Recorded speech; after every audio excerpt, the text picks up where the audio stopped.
left, right. Hello, and welcome to Season 3 of SipTalk. We've made it 156 episodes so far, so thank you guys for taking part. Thank you guys who have interacted with the podcast, commenting, liking, subscribing. It all helps, so I appreciate that. Today's a pretty interesting episode. We're talking a bit about Elizabeth Holmes of Theranos, who had a medical technology company, and she just got convicted. We'll get into that, share with you what happened. We're also talking about some of the changes we'd like to see happen over the course of the following year, 2022. So on that, Happy New Year, my friends, and I will see you on the other end. This is Sip Talk. Grab a drink and enjoy. Chris, let's go.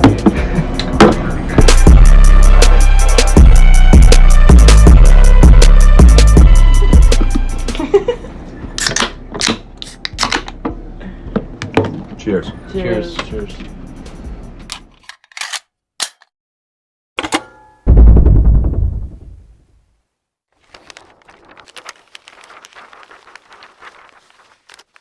We got a new season, a new setup. We got the same cast.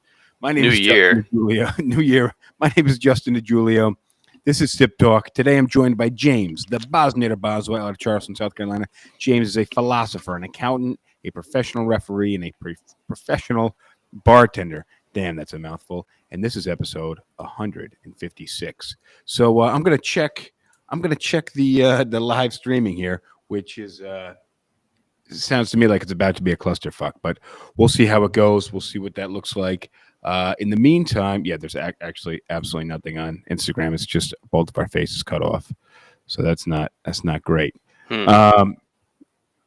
I don't know how to manage that, but I'll play around some settings here. So look, we got a few things to talk about. We got some current events. We haven't had a couple. I'm seeing Twitch working. Twitch is working. All right. So if you guys are listening to us, you can catch us live on YouTube, catch us live on Facebook, Twitch, Twitter, pretty much anywhere else. I see Lisa on YouTube. Nice to see you checking out YouTube, Lisa. We can see your comments more or less real time, so that is pretty cool. I don't see how I can type back to chat. No, I don't. You could try. No, it doesn't. There's no place for me to input. Oh, you don't have a. Anyways, let's just jump into it, man. Yeah. So what I want to do, I want to cover the last couple of weeks. Obviously, end of the season, we skipped a couple of episodes so we can sit back, enjoy the holidays, enjoy some cocktails while we enjoy the holidays, and now we're back, and some things have been happening over the last couple of weeks. I want to start off. So the plan today, we're going to talk about a little bit of current events, and then we want to talk about what we'd like to see happen in the coming year, 2022. So what's been going on? How were your holidays? You did some traveling, or you stayed in? No. Everyone traveled to me, which was ideal. That is nice. So did you cook? Yeah, we did a fair bit of cooking, a little bit of eating out. We did like a big prime rib roast on Christmas Eve. Okay. And then a couple little small projects here and there. Played a whole bunch of pool with my brother and my neighbor, and really didn't do all that much. It was like we had to work the first 4 days of the week, so there was only so much that we could do during the day. Played a little bit of golf. Nice. It was low key. Your family got to be on vacation though. They got to relax while you and your brother were working throughout the day. Yep. And so it was nice for them and overall stressful for you. Mm-hmm. That's good. What did you do for New Year's? We did a little family New Year's party, and then drank a lot of scotch, man. I tried to drink 3. So they were small glasses. I tried to drink 3 glasses of water in between each glass of scotch, but as you can see, I tend to pour pretty heavy. Yeah. I didn't bring the bottle with me, so I just gave myself a pretty heavy pour here, and woke up pretty hungover the next day, and then drove up to Albany, hung out with my friend George, who's been on the podcast before, and he just bought a house, so we got a nice tour of the house, cooked some food. We had a pretty relaxing time once we got up there, but I will tell you that super hungover drive on the way up was tough. And driving up the Northway or the through whatever it's called in New York State, almost all of the rest stops were closed down for renovations. It was wild. So all I wanted to do was get some coffee, and I didn't get coffee until about 2.5 hours into the drive. So it was a rough commute up there. And I might have some funny stories about the trip up to George's, but we'll get there in a minute. And plus, I told you we hosted Christmas at the house here in Jersey, and I was in a mad race to finish the basement, and I had the walls needed to be painted, the ceiling needed to be finished being patched and sanded, floors went in. I had to hire help to help me the day before Christmas Eve, so it was like a mad dash to get a bunch of stuff done here. And it's now it no longer looks like you're in prison. So we put the new floor in this area in the basement, and I'm starting to build a setup over here. I don't know if you can see, I got like the receiver over here and the record player. I got, it'll get there. So, but it looks like this is going to be the foreseeable future, the background for the podcast. So, but it's nice to be back on air. Nice to be catching up with you. Anything else I'm missing? Anything else going on I should know about? No, man, I live a pretty boring life when I'm not on the cast. Like I didn't go anywhere for New Year's, and then like New Year's Day, I played in a golf tournament. So, you know, how'd you do in the golf tournament? It was like teams of 4, and I'm guessing that we probably finished middle to like bottom, like probably between 50 and 75th percentile, which, given our skill, is a good result. That's not bad. Because 4 people splits up the responsibility of having bad skill. So, well, yeah, it's best ball with 4 people. So, like, when I play golf, I'm usually between like 95 and 100 as my score, and with 4 of us, we shot a 69. Okay, the winning score was like a 54. But that's still not that bad. Yeah. So you played with some people that had a little more skill than you did. No, we were all about the same skill level. All right. Yeah. So we're getting some comments on Instagram here about how our video is off. So that's kind of a bummer. I'm not quite sure how to get there, but either way. So we're in 2022. So I think that what you mentioned right off the bat was probably the most interesting news that's happened since we've been shut down for the holidays, and that's the Theranos conviction, I guess. There are a whole bunch of interesting angles to it too. Well, I'm curious. So I have some opinions on that. I'm curious what yours are. Well, it's a well-studied case in accounting and business for fraud, and especially the lady who just got convicted, the way that she marketed herself, where she emulated a lot of the things that Steve Jobs did. She dressed the way that Steve Jobs did, and that was the emulation of Steve Jobs, I think, was the one thing that made me kind of dislike her the most. There were a whole bunch of other things that make her dislikable. Is she artificially lowered her voice, and like when you listen to her talk, it's creepy sounding because it's such a low voice, and you can tell that like she's kind of like straining to do it. But what I think is really interesting is how she demonstrates a lot of the characteristics of like a sociopath, where she will do whatever she has to do to get what she wants. So when she was trying to rise up in the business, she tried to emulate what she saw as successful men in the tech sphere. And that was dressing like Steve Jobs and talking with a low voice and being commanding about things. Then as soon, like after she was charged and went to trial and everything, like there's a theory out there, and I can't verify it, but that she had the baby, that she got pregnant and have a baby to make herself a more sympathetic character to the jury. And the way that she dressed going into the trial was, instead of having like her hair slicked back and like just like a pulled back straight hair ponytail and everything like that, she had it in a more like feminine kind of like wavy curls, and like she took the angle of, I'm a tough like tech entrepreneur when she was trying to build the business. And then when she went to court, the angle that she took was, I was a victim of abuse and I couldn't have known better because I was too young to be making the decisions that I was making. You can't have it both ways. No, you can't have it both ways. So for those of you who aren't familiar with, is it Elizabeth Holmes? Is that Elizabeth Yes. Holmes of Theranos?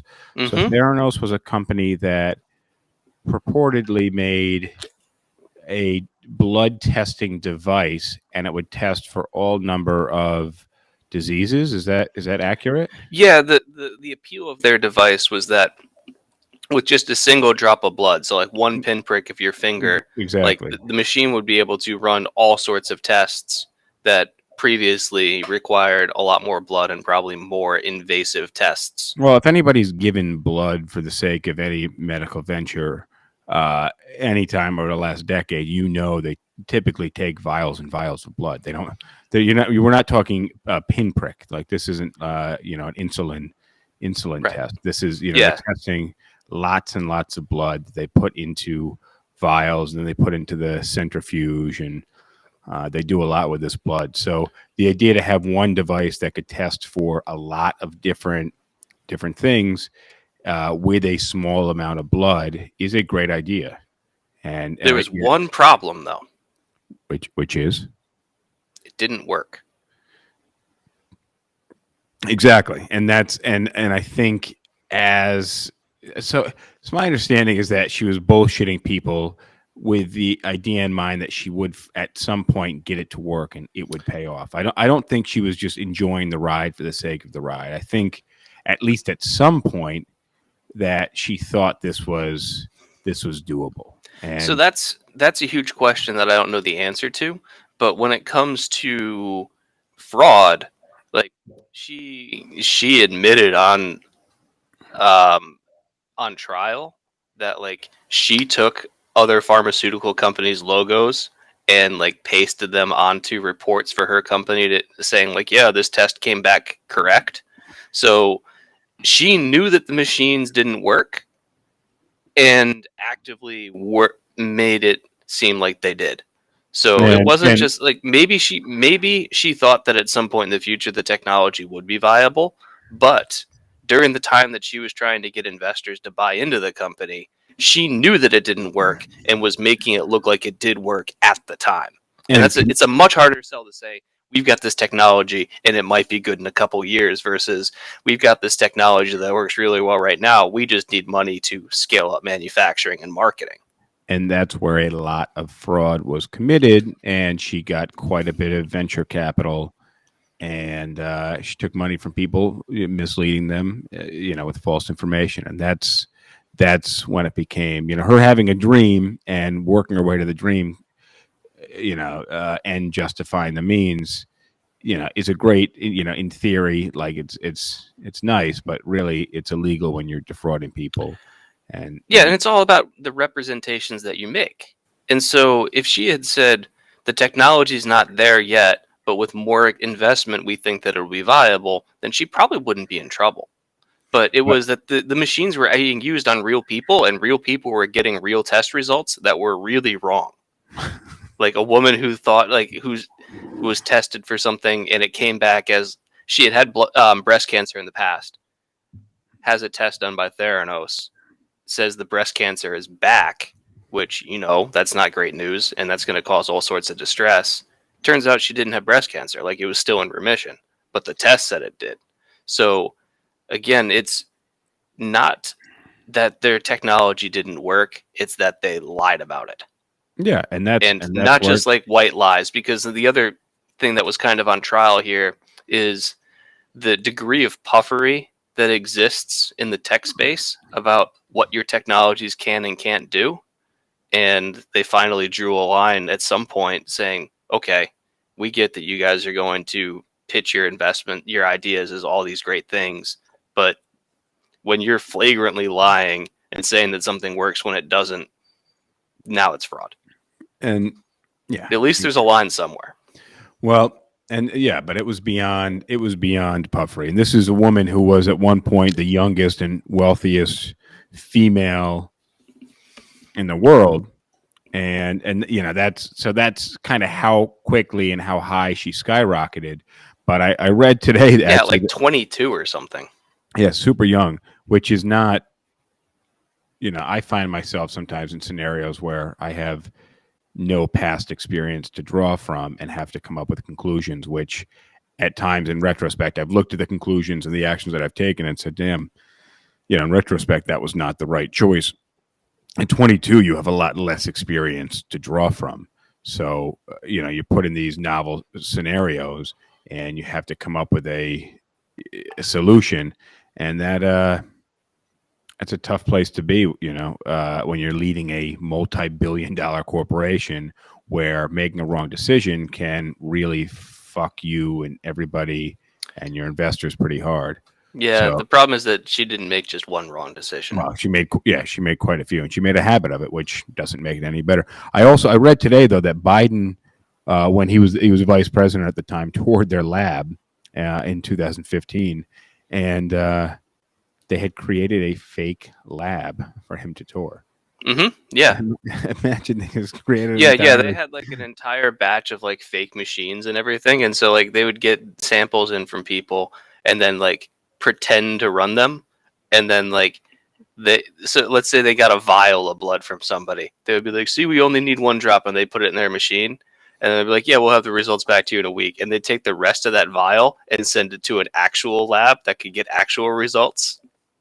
Yeah, which a great idea, but it sounds to me like technology is nowhere near where it needs to be to to get anywhere near what what she's purporting her devices could do, and it's a shame that and this is kind of where I have mixed feelings, because I feel like to a degree she had this great idea, and she was doing everything she could to reach that goal. But again, the end doesn't always justify the means, and when you're defrauding people, I mean, I've got a great idea. I would like to. I think that it would be great to no longer have to fly anymore. Teleportation. You want to go to Atlanta? Like, all right, you're there.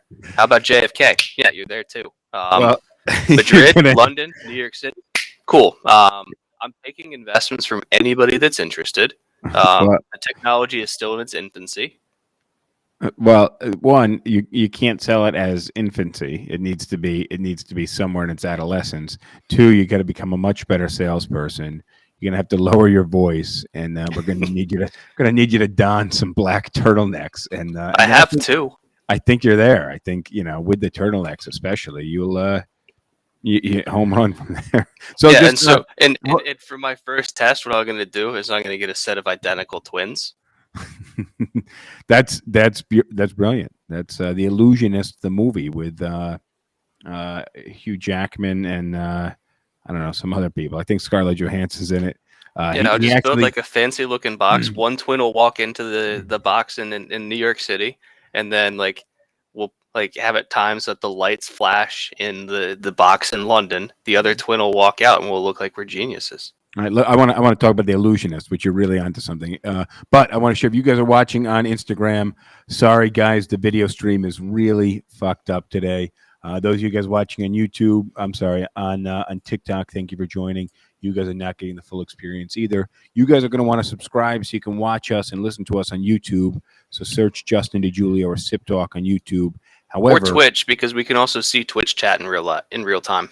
True. So, however, if you're watching live, you can watch us live on YouTube, Facebook, Twitch, Twitter, and apparently not so much Instagram. So Instagram kind of going into the new year, we haven't worked out all the kinks. But I want to say thank you to those of you guys who are watching live. Nice to see you guys. I see Malad. I see Lisa. I see Tori, Jules Angel, Modesty, Blaze. Nice to see you guys here. So thank you for joining. And if you are not seeing the best, video, you're on the wrong platform. So check out YouTube or check out Facebook. Twitch works really well. Oh, Twitch does work. I just tested it. And search Justin DiGiulio on Twitch. We'll get a SipTalk stream up there sometime soon. So look, I want to tell you about The Illusionist, because you're onto something. So what they had done was he had created a duplicate of himself, and he had this device that would create a duplicate.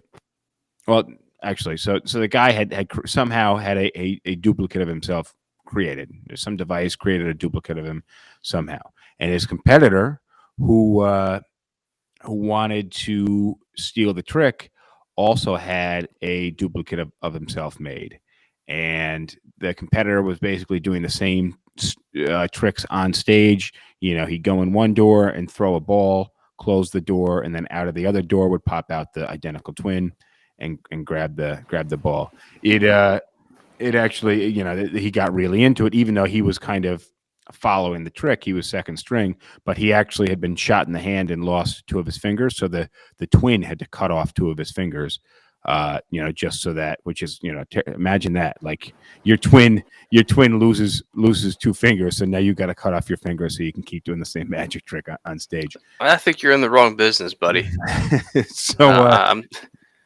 But get this. So this is what the original trick was. Actually, they were using this machine that created that cloned the person. So what happened was, each time they did the trick, they created an entirely new clone. And what they had to do for the trick, because this is the only way they knew how to do the trick. Are we spoiling the movie now? Yeah, the movie's fucked. They didn't. So the one who duplicated the trick actually had a much more humane and solid trick.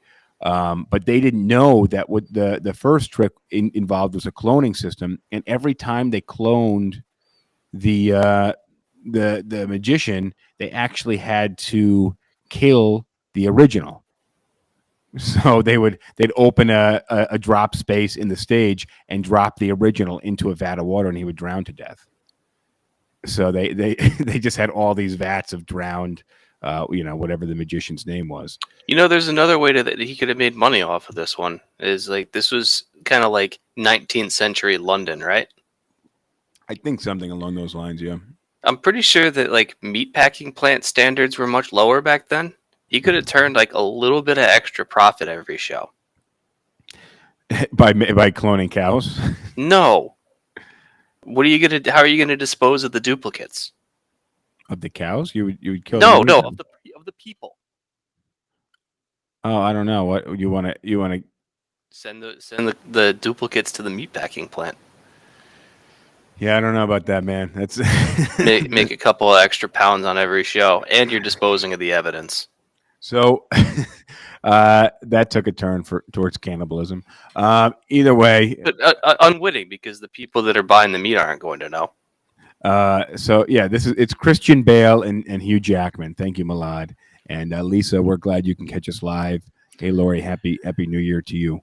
Look, the other court case was Ghislaine Maxwell, Jeffrey Epstein's like confidant or whatever. She also got found guilty of everything. Yeah, this one I had a lot less concern with, but just because it's not something I've been really following. But to me, it was also a much more open and shut case. As clear as the Theranos fraud case was, this one was even clearer. Well, she's on record like aiding and abetting this guy in. There's hundreds of photos of her in recruiting young and underage girls, basically to performing like basically sex and then erotic massages and weird shit like that. Yeah, she was basically recruiting young girls, and by that I mean like 12 to 16-year-old girls to be raped by this guy. But also to be doing erotic massages and sexual favors for all of his friends, it sounds like, as well. Yeah, which is worse. So, all right, open and shut on that one. I don't want to talk about that one too much. I'm just glad that like that one's done, and the only thing that I can hope for is that all the people that she worked for, not just the Jeffrey Epstein who's now dead, all the people that were in that circle also get brought down by this. Yeah, well, it'll be curious to see what happens moving forward, or if she just takes the fall for it and life moves on. I'm curious about that. Oh, and the name of the movie is The Prestige.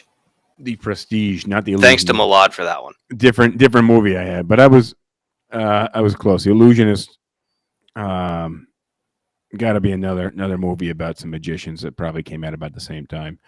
So let's move on to what we want to see over the coming year. Do you? Yeah, and this can be either for yourself or just like for the world in general. Well, it's you, me, and anybody that's watching live. We're curious what you'd like to see happen in 2020, whether it's for yourself, or yeah. for Let the us know world. what you guys want. But my list is not so much for myself, but more so kind of in general. What do did you make a list, or you just propose the idea here? I wrote down 4 things and then got distracted. Fair enough. I'll let you lead the way here. First one, and full disclosure, I have stock in a whole bunch of companies that sell pot, but I would like to see pot legalized in the United States in 2022. Is it It's not stupid already that it's illegal? still illegal. It's not legal federally. It's legal in various states, but even for states like Colorado, which was the first, if you are operating a pot dispensary in Colorado, even though it's legal at the state level, it's still illegal on the federal level. And that has a couple of consequences. Being what? I'm curious. Well, for one, no FDIC insured bank will deal with you. Oh, okay. You Interesting. can't because you're under the eyes of the federal government in a legal business. And so an FDIC bank can't have an illegal business as a client. So you don't have a bank account, which makes it really hard for you to run your finances. Also, when it comes to taxes, these businesses don't get the same kinds of deductions that a normal business does. So if you're operating an illegal business, the only deduction you can take is for cost of goods sold. So whatever the price that they pay to buy the pot, they can deduct that against their sales. But other normal expenses like wages and rent and, just utilities, all the things that go into running a business, they're not allowed to deduct. So from an ownership perspective, owning a business that sells pot, even if it's legal on the state level, your tax liability at the federal level is going to be much higher. So your effective cost of running the business is much higher because you're paying more taxes than a comparable business. Aha. I didn't know any of that. So you'd like to see marijuana legalized federally? Yeah, and I don't even smoke. It's not even, I don't enjoy it. I've done it before. It's not something I like.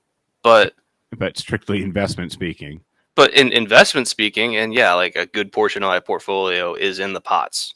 So, selfishly, I would like to see it legalized because then I would make some money off of my investments. But I also think like arresting people for pot is stupid. Yeah, I completely agree. It's that's a shame. It's I don't know. Malad says no COVID. No COVID in 2022. Well, I don't. Right now we're heading in the exact wrong direction. Yeah, we're really fucked here. And do you know what the number was of new cases yesterday? I have a feeling it's going to be approaching about 1 million new cases a day. I don't have any idea what it was yesterday, but I have a feeling we're headed in that trajectory there. Slightly over 1 million. Oh, so I was actually close. The reason being is that a lot more people had coronavirus than we accounted for anyways. But now there's a lot more testing. There's a lot more at-home testing. And I think, if it says anything, it says, and I mean, we're speaking about Omicron specifically, but it is a lot more contagious and less dangerous than the other strains. It's less deadly, but it's way more contagious. Yeah, less deadly. Yeah, and I think we're seeing considerably fewer hospitalizations, and a sliver of the death rate that we had for the other. But even if you have a lower percentage of hospitalizations, if you have such a huge increase in the number of people that are infected, it still stresses the healthcare system. True, because you could have 1% of 100 or 0.1% of 10,000, and it's the same. Well, yes, but the World Health Organization and the CDC both have basically declared that they're expecting everyone to get it. And I can't remember what I'm Really? citing, but I'd love to. Yeah, some of the terminology they use but effectively that everyone is going to get it. So at this point, I'm wondering why they're not almost pushing us to normalize a little bit more quickly. Because if everyone's going to get it, we just need to kind of get this in and out. I think it's the whole idea of, even if we were to accept that, let's just say Omicron is something that 100% of the population is going to get, right? Mm-hmm. Let's assume that to be true. Okay. That you still would want to space that out, so that way, if again, 1% of the population that gets it goes to the hospital. If you have everybody in the planet sick at the exact same time, there's no way that the healthcare system can take 1% of the population in. But if you have everybody on the planet get it over the course of a year, then maybe you've got a fighting chance of the hospitals being able to handle the small percentage of people that need to go there. So you still want to make it a gradual thing and slow down the spread as much as possible, even if the spread is, for the purpose of this argument, inevitable. Lori says she wants a break from coronavirus. She wants to go back to Paris. Lori, book the damn ticket. All right. From France, what I'm reading online, it's saying is if you have symptoms, you'll be required to quarantine, or if you have a positive test, you'll be required to quarantine. But so maybe your stay in Paris will be longer.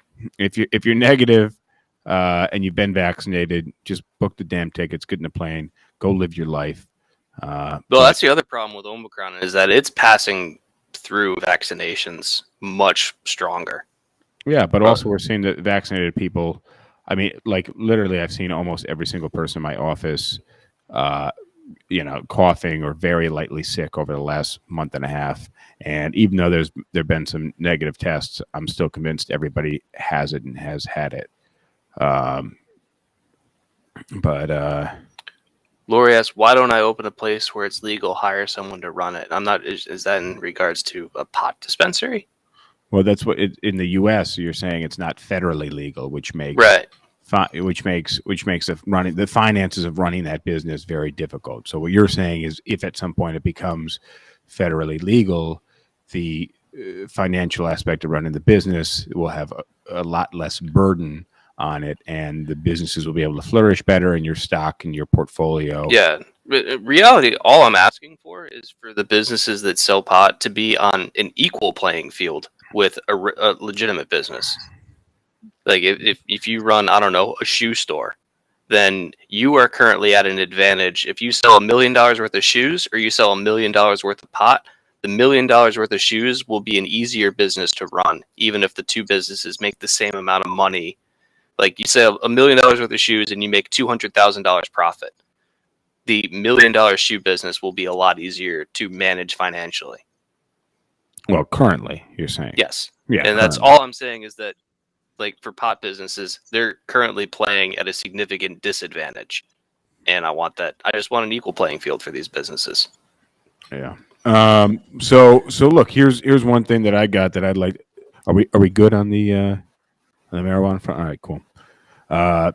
So what I'd like to see in 2022, and I think it's possible now more than ever, is a change up in the political parties. I'd like to see a third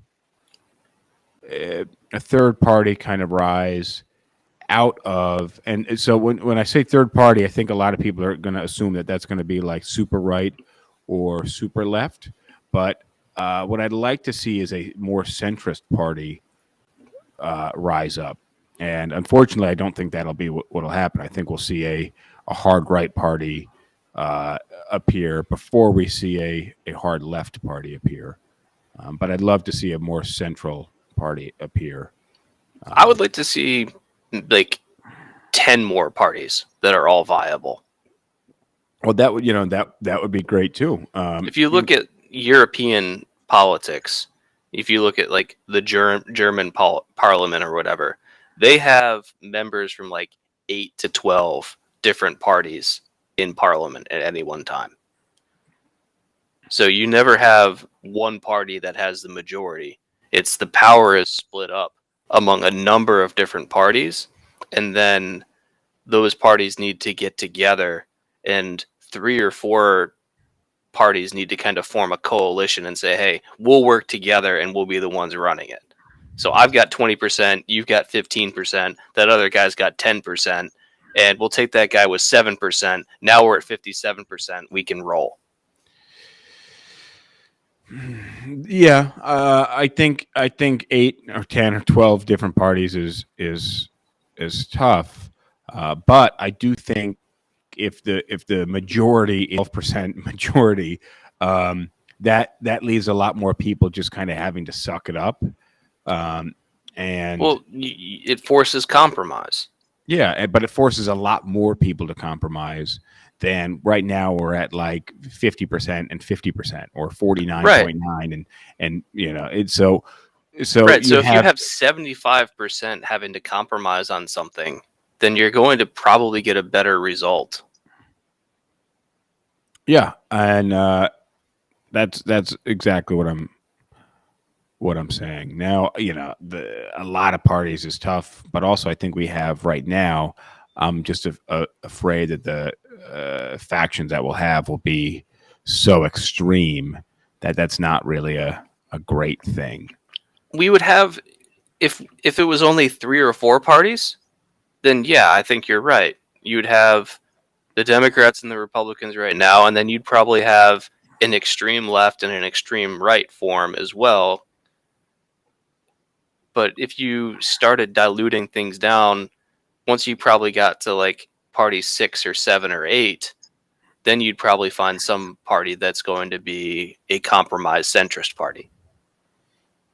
Yeah. What other parties do you think would pop up? Well, you have to think about the political spectrum, not in terms of left, right, but in terms of like authoritarian versus libertarian, and like social. Like you have to think about socially conservative versus socially liberal, and fiscally conservative versus fiscally liberal. Mm-hmm. And so it's kind of like 6 axes. And so you could have like a very religiously conservative party that would also be like fiscally liberal or fiscally conservative. You could have, like, for libertarians, for example, they're going to be socially liberal but fiscally conservative. So libertarians wouldn't get along with the religious right, because the libertarians are going to want government to let people do whatever they want to do socially. You want to have gay marriage, you want to look at whatever kind of porn you want, go right ahead. That's a libertarian view. But Yeah. so, and same thing with like foreign intervention is like the religious right would probably be much more likely to intervene in some foreign conflict, whereas libertarians would be like, we don't want any wars. Like, how does us spending money bombing some other country benefit us in this country? Yeah, well, I mean, that depending on who and what and why. And then there's also the environmentals, where like you've Well, got. so hold on that. That was the next point that I was going to make, and sorry to cut you off, but I'm hoping we can include it in the conversation. But I'd like to see in 2022 some profound climate solutions that are just going to be really tough and ultimately kind of shitty for a lot of people. But I think we need to have some faster climate action. As much as I think it's almost too late, but I think we need some hardcore climate action. So when the It's never too late, because no matter how bad it gets, there's always a point where you can start trying to make progress the other way. True. Yeah. Too late in certain respects. Well, you could say it's too late to avoid mild to moderate effects, but the longer you go without doing anything, the worse it will be. Yeah, very. Think about it. Like, if you start doing meth and you've done it for a week, there's already going to be some problems. Now you've done it for a month and you're starting to lose some teeth. All right. Now you've done it for 3 years and you have no teeth left. Well, if you had stopped at a week, or if you had stopped at a month, you might have been able to reverse some of the worst effects of it. And eventually you're going to end up dead. So there's never a bad time to quit meth. And there's never a bad time to start trying to do the right things globally to fight climate change. Well, the problem is that right now, the reason why nothing's happening with climate change is that the people that are contributing the most to climate change have no incentive to stop. Yeah, exactly, and that's why I said it's going to be shitty for whatever amount of people, which It's going to be sucks. shitty for right now. High carbon output is profitable, so we need to make it not profitable. And by making it not profitable, it means it's going to cost some people money. But you have to think about it as, how are they making money right now? By killing the planet. Maybe it's not a good idea to let people profit by killing the planet. And maybe those people that lose money from killing the planet, not the biggest loss. I agree with you. What else is on your want to see in 2022 list? I would like to see some more action being taken on student loans. And this is as someone who doesn't have any student loans. What would you like to see happen on student loans? I think that forgiving a certain amount, a dollar amount, or a percentage amount of existing student loans, or student loans that originated before a given date, would benefit a lot of people. So what? So if you pay for like 8 years, then you get forgiven? Something if you have on-time payments for 8 years? There's a whole bunch of different ways that you can do it. You could just say, for all student loans that originated, I'm just going to pick a date. I'm just going to say 2020, but it doesn't have to be. I have to make up something. So all student loans that originated before 2020, we're paying off $10,000 of them, or we're paying off 25% of them. Mm-hmm. Or you could have some kind of a payment plan where if you have income-based repayment, and let's say you got $200,000 worth of student loans, and your income-based repayment, after 10 years, if you make every payment at a certain amount or whatever, then after 10 years, any remaining balance is written off. There's a bunch of different ways to do it, and I haven't done the analysis to figure out which way is best, but something needs to happen, because a lot of people took out student loans under bad conditions. Well, what about reducing the cost of higher education somehow? And why is it so expensive? Well, part of it is a supply and demand thing. By making student loans so available, you increase the supply of capital to purchase a specific type of good, so the demand for that type of good went up. And that was that good being an expensive education. So education, the demand for education went up. Yeah. Therefore, the price for education went up. So you also have there's a lot of reform that needs to happen in higher education in terms of the way that they manage their finances, where they can probably trim back on a lot of extraneous costs. I'm thinking about how many different offices they had at my college that seemed to do nothing. Mostly in the student affairs area. What do you think seems like a reasonable amount of money for a mid-tier college education? And then what do you think is a good amount of money for a high-tier college education? I just don't know. In terms of how much should it cost for you to go to college? Yeah, I mean, again, like you just said, you haven't really looked into it too much, but to me, the cost of education is absurd, and the fact that you have people in their 40s and 50s still paying off student debt, at that point, it seems like you just should have defaulted somehow and just. So these numbers are outdated, but I think the last time I talked with somebody in the legal field, they talked about how it was almost $250,000 for them to go to law school. For like the 3 years of law school was almost $250,000. That's ridiculous. Yes, it is. But that's also law school. So, I mean, And this was not. And I'm not even talking about like Harvard Law School or Yale Law School. This was an average law school, not one of yeah, the well, that's why. super Okay, prestigious well, ones. I jumped to conclusions there. Yeah, that seems like an immense amount of money for just 3 years of education at a mid-tier school. So yeah, okay. So I'll buy on with that. Some educational cost reform.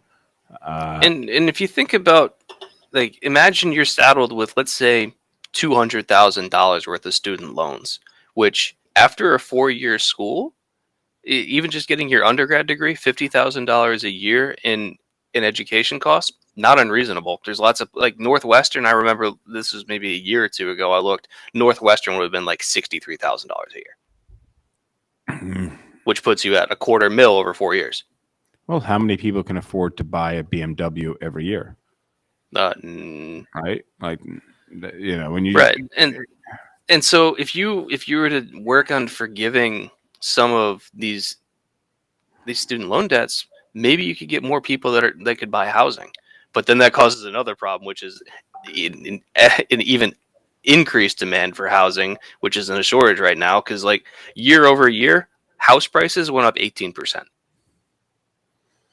yeah, well, that's just recently, but Right, but still, yeah, we have this inflation problem in that sector. I don't know. It's I'd like to see something. We could have maybe another episode about education reform and educational cost reform and loan reformation, something along those lines. That would You be know a good. who I would like to get on, and maybe we could bring your friend that does the plastic surgery again, is because medical residency and how bullshit of a system that is. All right, I'm open to that. Let's we'll converse off air because I want to get to the next thing here, and that is a couple of things. I'm just going to kind of rapid fire them because Hit it. we got like 12 minutes left here. But I'd like to see changes in the news media and kind of going from having an MSNBC to having a Fox News to a CNN. I think the way that we are fed news and how we consume news needs to change.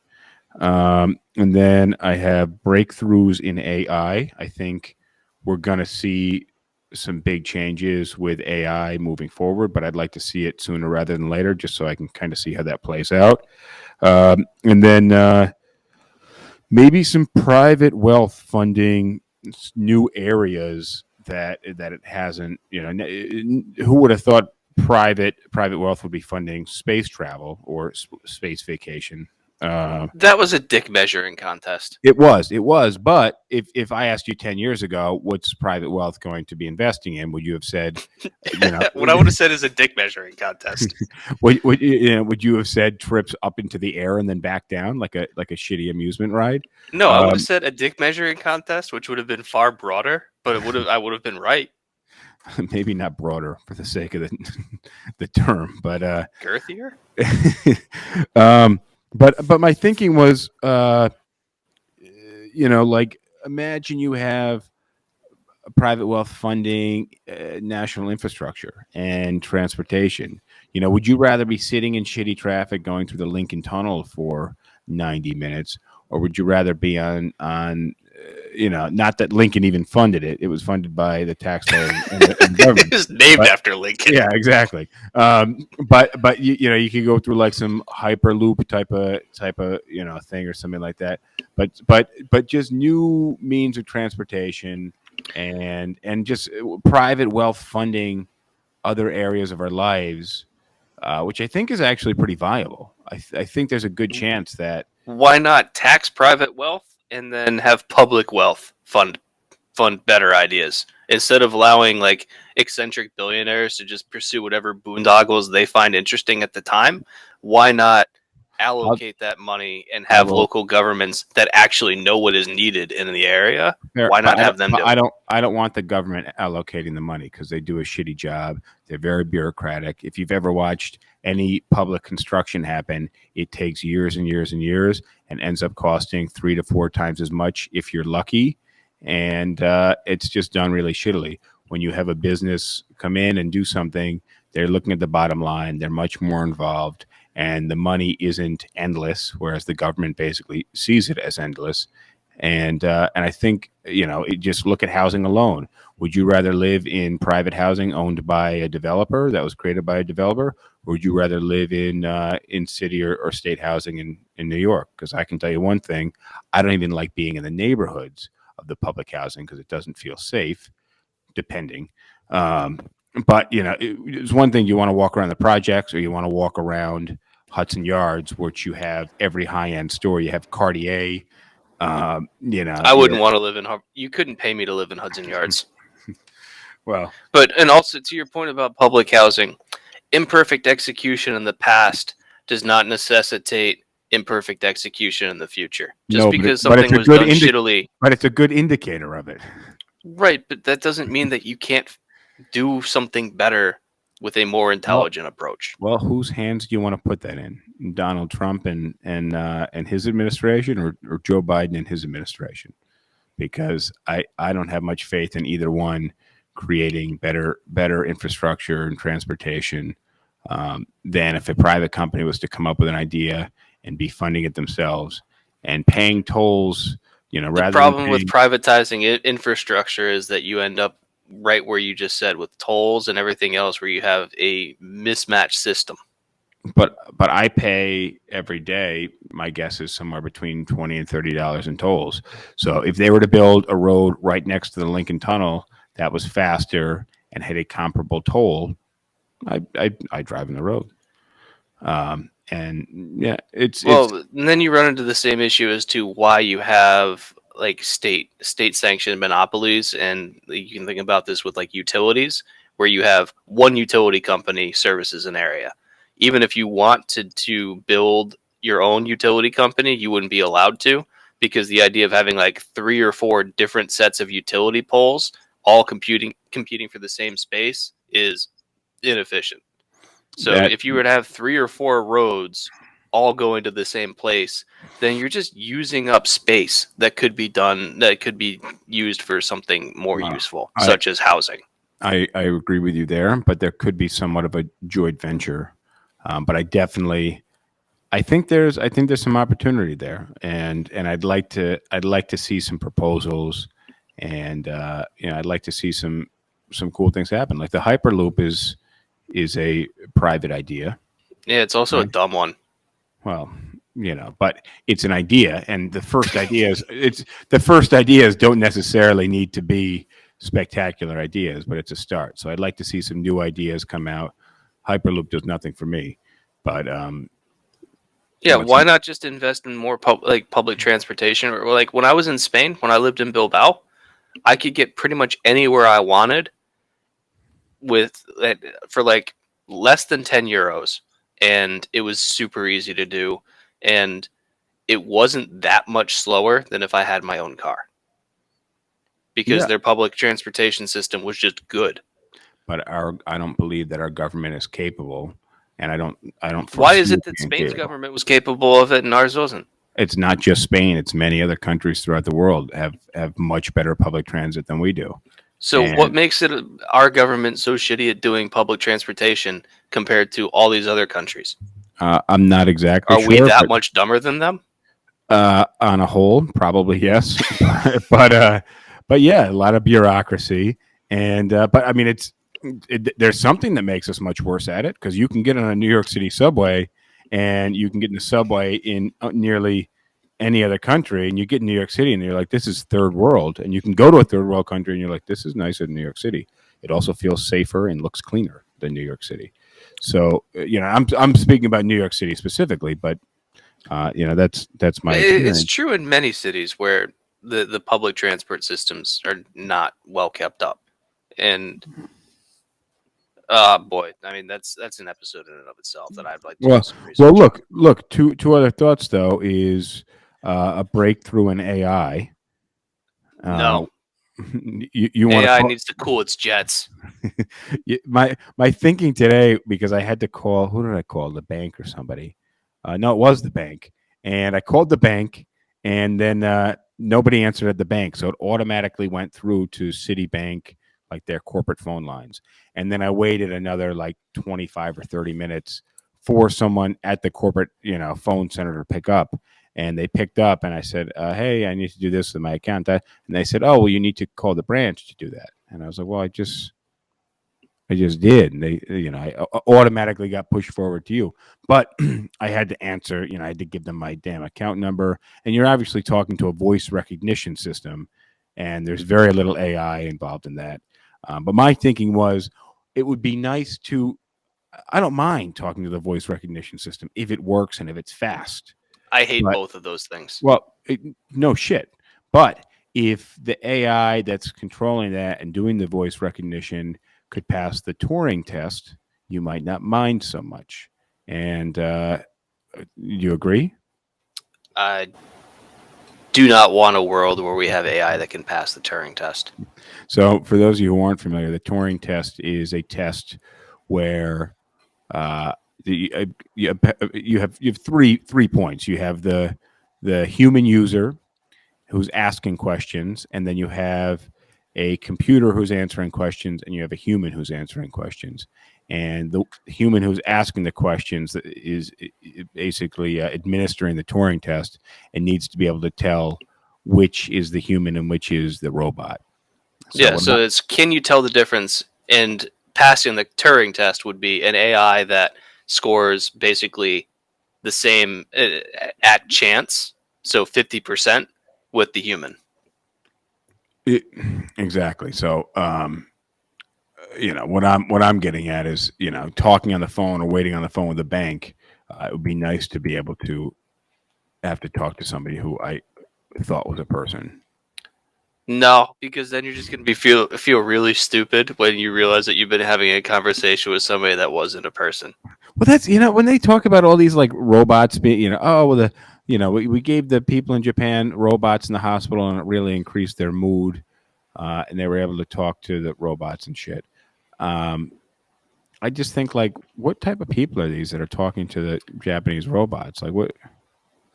Yeah. No, if you send a robot into my room, I say that robot better be here with more drugs. Not to have a conversation with you. Yeah. And then lastly, because we got like 2 minutes left, changes to the way the news is delivered and how we consume the news. Because I think it's getting pretty obnoxious. I think it's getting really, really bad. Kind of the bias on the news and the agenda-driven delivery of the news. What are your thoughts on that? Nothing that can be done. Well, you can complain about it all you want, but this is one where I'm really pessimistic about it. For one, I don't really see it as a huge problem, but what do you mean you don't see it as a problem? Because there are a lot of dumb people out there that hear and believe. Yeah, but you can't fix it. How can you fix it? Well, maybe a new media organization. You want a completely neutral media organization? It already exists. It doesn't, because I listen to NPR. That's not what I was going to say. What is it? Facebook? No. No, Facebook's the worst. Facebook needs to go away. No, the Associated Press. Okay, fair enough. I actually don't consume much these days anymore from the AP, but I used to. I used to get a lot of content direct from the AP, so I'll have to. Yeah, the problem is that the AP doesn't trigger people to react in the same way that MSNBC or Fox News does. That their brand doesn't sell the same way that other brands do. So, and that's what I think needs to go away. I think if you can't make it. How are you going to we're in a capitalist society, and unless you want to do away with capitalism, but that's my and point. governmentally restrict what news organizations can report on what, then there's no way to get rid of this. Maybe we just start drawing a lot of attention and creating education to the tactics that these organizations use to persuade people or dissuade them and to mislead them. The problem is that you're not going to be reaching the people. You can start with the kids. The problem is if you've got what? We're hitting the timer. All right. Well, then we got to wrap it up. All right. On that note, I'll catch up with you later. Thank you guys for joining. Yep. I'm Sorry liking this new platform, by the way. Me too. We'll get there. We'll tune it up. I'll catch you later. Right. Adios, everyone. Laters. This is the other end of the podcast. Thank you for being here. Thank you for making it here. If you haven't already, please subscribe, please like, please rate the podcast. Anything you do, we appreciate. We need that interaction to grow this podcast. So thank you very much. And thank you for making it into season 3 with us. See you guys next time. Adios. I like PBR. I just got priced out of it.